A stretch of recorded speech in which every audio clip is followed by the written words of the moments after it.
Hey, Saul, Hey, Mister. what's going on, man? Well, first of all, I want to give you my condolences for the lossing of your father. Oh, well, thank you very much. Thank you very much. It was all part of the plan. He lived a great life. He was 86 years old. He went out with his boots on. He never been in the hospital. I don't know. He lived a favored life, so it's hard to feel bad about it. You know, I'm gonna miss him, but man, we should all be so lucky. Wow. You know, I got a chance to meet him when I was in Texas for the bus tour, and I can tell that he was very proud of you. Oh, well, thank you very much. A lot of people have been telling me that. I've started to cringe. My old man's been walking around like bragging on me or whatever. I don't know, but I've Yeah, I know, heard right? that. That doesn't really happen. uh, When they're alive, they're like, "What's wrong with you?" You know, like nothing. I'm like nothing. Anyways, Maestro, I got quite a question for you. Right now, in this situation that we're in, okay, with all the situation is very fluid. It's changing by the minute. Would you rather have cash or cash flow right now?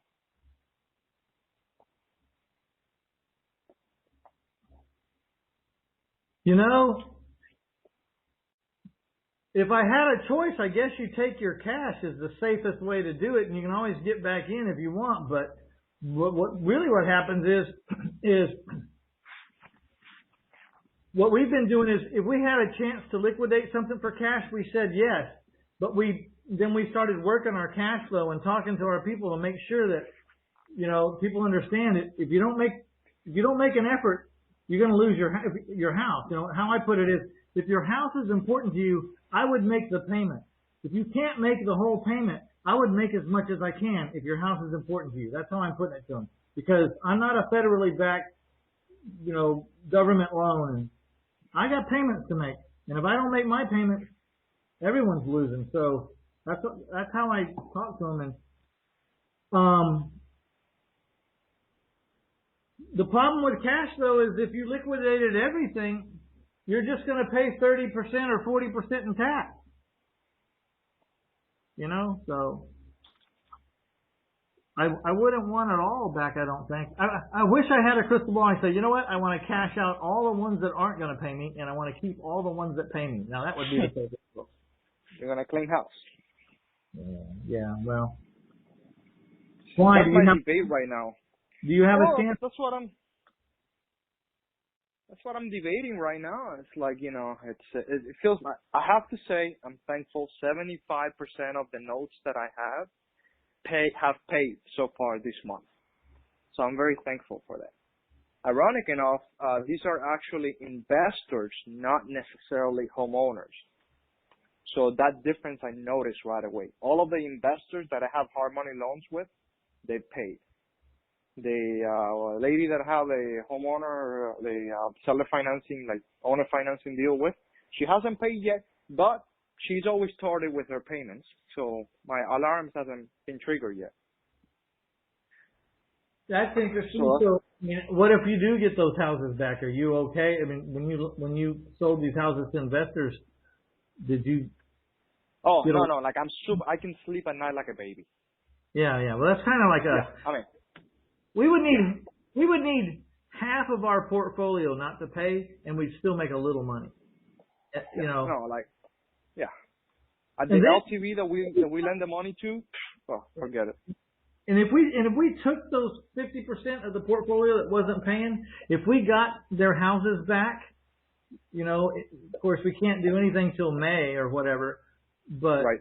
So it'd be, instead of a 90-day foreclosure, say it was 6 months or 7 months before we got it back. But after we got them back, we would probably make $1 million because there's that much equity in all these houses.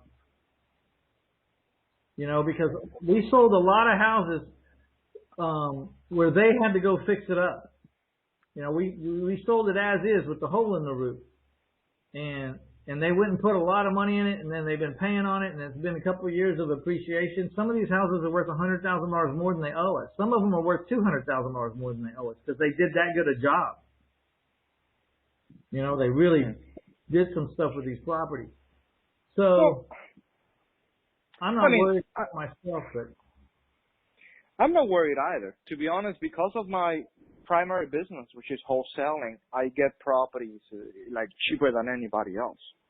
So, and when we buy these properties, we sell it to investors, and we have good margins. Plus, the investor brings a big down payment, so it reduces our risks even further, our liability, yeah. you know, so I'm not concerned about that. But I find myself in this spot right now that the question I ask is, do I want to have like cash for if the market indeed tanks? And like Florida, it's famous for foreclosures, right? Everybody knows it. And also for fraud, but we're not going to talk about that. For foreclosure, right? So if the new, you know, if what everybody's saying is right, and we see this wave of foreclosures happening 6 months down the road, 9 months down the road, even 12 months down the road, then it would be a very good idea to be sitting in a little bit of cash to be able to pick up these local properties for cheap. I don't think, Now, I at mean, the same time, the only safe bet would be take your cash. That's the only safe bet, because if you're betting on cash flow, we don't know that, you know, if that cash flow stream is going to survive this. You know, I think because we have owner financed homes and all this stuff that we will, but the one thing for sure is cash is king. If you could liquidate everything you had right now for cash and sit back, you could always get back in the game, right? right, but you know how it is. It feels good to know that you have those monies. Honestly, I wasn't expecting to get paid for any of the properties this month. And all of a sudden the investors started making their loan payments, and that felt pretty good. Well, you know, And I didn't even talk to them. We I never always had a conversation. want to pay because they need to pay. I mean, they signed a, you know, like, I don't know. I think everyone should be like you and me. I signed my name on a piece of paper. There is no excuse for not making the payment. There's no freaking excuse. You know, unless you're dead, you know, my bank called me the other day, said, hey, just want to see how you're doing. Are you going to need any help or anything? I said, my goal is to never have called you to ask for help and to have made every one of my payments so that at the end of this thing, you could say that Mitch and Mike were the two guys that never asked for crap in one of the biggest debacles you've ever seen. And that my strategy is so strong, I didn't even have to call you, and I wasn't going to call you. So when you put in your notes about this, you put in that you called me. I didn't call you. I hear you loud and clear. I have to be honest. I had an experience about 2 days ago. I called the landlord for the office lease, and I asked her a simple question. I said, hey, are you gonna do anything about the payment for this month? And she said, nope. And I'm like, okay. So before I came home tonight, I wrote her a check for the lease payment for this month. I took a picture, sent it to her with a very simple, nice text. I said, sorry to text you this late. I was working in the office. I just got out. I left a check in your door. And here's a picture of it. You and know, the reason that I did that. That's what I don't get about like New York. They just called and told everybody that there will be no rent collection for 3 months.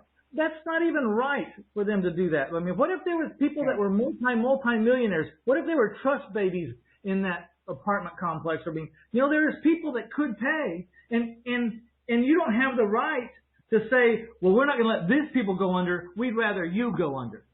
I mean, yeah, maestro. New York is New York. What are you gonna do? You know, why do you think they're emigrating to Florida? Why are they playing God? You know, why don't the weak go under and the strong make it? Why don't you leave it like that? You know, instead of just telling everybody you don't have to pay. Well, what, you know, if they told me right now I didn't have to pay my private lenders, there was a law passed, I'm going to pay mine anyways, because as long as I can. You know, I think part of this whole thing is people got to do what they can do. They can't just play games and not pay even when they could pay. And if the government sends these people stimulus checks to the tune of $1,200 for every person in the family that makes under $75,000 and $500 per kid, they better make their house payment. You know what I mean? depending on what state you're in, $1,200 in Miami doesn't even buy you an ice cream. Well, yeah, I understand that too. Yeah. But in Georgia, you can make two months of payments with $1,200 for the little property. $1,200 if there's a man and a wife and 2 kids, that's $3,400. Oh yeah.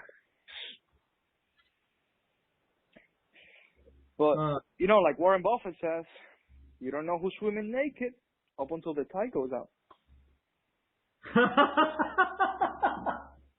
I like that one. Yeah, well, hopefully. And I think you were right. You were talking about wholesalers earlier. I 100% agree with you. There's a lot of wholesalers that I already see that they started running for the hills because all they know is how to make a cash offer. And it's, if you think about it, it's not a bad thing overall because it weeds out the bad players. Wholesaling by itself doesn't have the greatest reputation in the industry. So I'm not totally opposed to having a correction in our industry and just cleansing the house. Well, yeah, there'll be other corrections too because wherever they're getting their money might have dried up. You know what I mean? That money might have gotten nervous.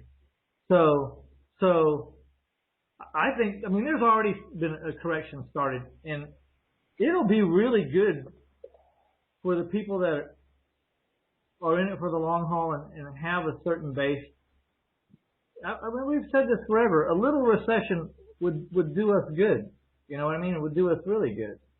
It would eliminate a bunch of competition. Some money sources would dry up, and then those who had solid sources of solid borrowing power from private people would still be going, and then the deals start getting really good. But I don't know. I don't know what's going to happen tomorrow or next week, but I really don't think America can sit on their hands for much over April the 15th. I think people will start to go crazy, and I think the pressures of not working and not making a living for a lot of people is going to drive them to go to work, whether there's a law or not. I will extend to May the 1st or May the 5th or so. If we're not back on our feet by May the 5th, all bets are off. Yeah. Yeah. Because when people go for 2 months without making money and they see that their savings or the checking accounts are draining and then they have the landlord and the mortgage company knocking on the door, they're already fighting for paper toilet, for Christ's sake. I'm just saying, I think that people will start going back to work, whether the powers that be like it or not, by about April the 15th. I'm not saying that anything's going to be any better. I'm just saying a whole bunch of people are just going to go back to work whether you like it or not because they don't have a choice. Maestro, on the previous caller, he was briefly asking you about marketing. And I was going to do a mailing campaign on the 1st of April, but then I decided to postpone it for the 15th. And the reason why is because I think a lot of homeowners, landlords that have tenants, and those tenants didn't pay this month, they're going to be extra motivated to sell the property because now most of them are absentee owners. They have to deal with a tenant that is not paying, and they probably don't have a good relationship to begin with. Yeah, I think you're right. What's your take on that? I think that's really smart that you moved from the 1st to the 15th because no matter how it's going right now, there's going to be a lot more motivation by the 15th than the 1st. Which is not that far away. It's only 8 days away, right? Yeah. But a lot of wholesalers are afraid of taking the risks because they don't know if it's going to pay off or not. I think that if everybody's afraid and nobody's taking action, that might give us the edge. I'm fixing to have a meeting tomorrow morning with my everybody in the company. It's like, don't let this thing brain screw us. Don't assume anything. Don't assume people aren't going to pay. Don't assume people aren't going to buy. Don't assume anything. Get out there and let's get some data on the board. How many people did you put your ads out to sell your houses, put your signs out, answer the phone. Do not assume that we're in some kind of doldrum just because, the news says things aren't good. That's what that conversation is going to be about at 8 o'clock in the morning. Yeah. I had that conversation with my acquisition guy, and he said, "What are we doing?" I said, "What are we doing? We're going to the mattresses." That's what we're doing. We're not going to survive. We're going to thrive. If everybody else is scared at home watching Netflix, well, guess what? We're going to be advertising, and we're going to be letting everybody know that we're still going to be in business. Yeah, it seems to me like you certainly pick up one or two that you would have never gotten, and that more than covers your advertising in most cases, you know. Even in good times, you do a piece of mailer, you spend $5,000, you really don't know if it's going to yield on your results or not. So what's different now?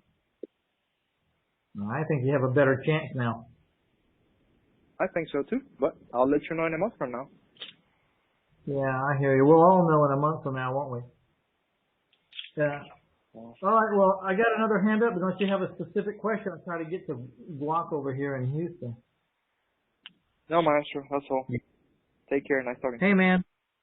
Stay positive and keep us informed, huh? I appreciate you. Always.